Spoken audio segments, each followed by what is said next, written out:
I noticed that the rich man wasn't paying attention, so I quietly tried to pick up his coffee, but no matter how much force I used, the cup didn't move at all. Out of curiosity, I secretly took a sip of the coffee, but the very next moment, I suddenly felt a sharp pain in my stomach.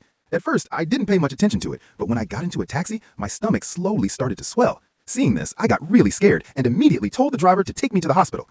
Holding my stomach, I rushed toward the hospital. People on the way kept staring at me strangely, but I didn't have time to respond to anyone. Soon, I found a doctor. My condition was serious, so they immediately laid me on the operation table. Surprisingly, they couldn't find any heartbeat of a baby. Still, they decided to cut open my stomach to investigate. Hearing this, I was completely terrified. I had never even been in a relationship with anyone, so how could I be pregnant? I started struggling in fear. Eventually, the doctors had to put me under anesthesia. Meanwhile, the rich man was just about to drink his coffee when he noticed the mark of my lips on the edge of the cup. He immediately realized that someone had taken a sip.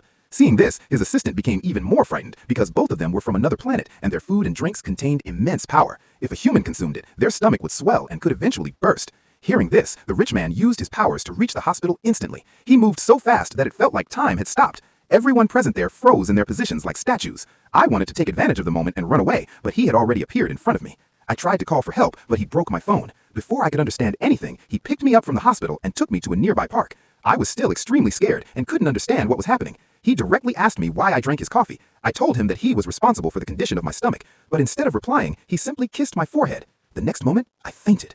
When I woke up, I was at my home, and my stomach was completely normal. I thought maybe it was all just a dream, so I didn't think much about it and got ready to go to work. But I had no idea that fate was about to play such a game with me, because when I reached the office, the new CEO there was the same man. For the next part, subscribe to the channel and comment part 2.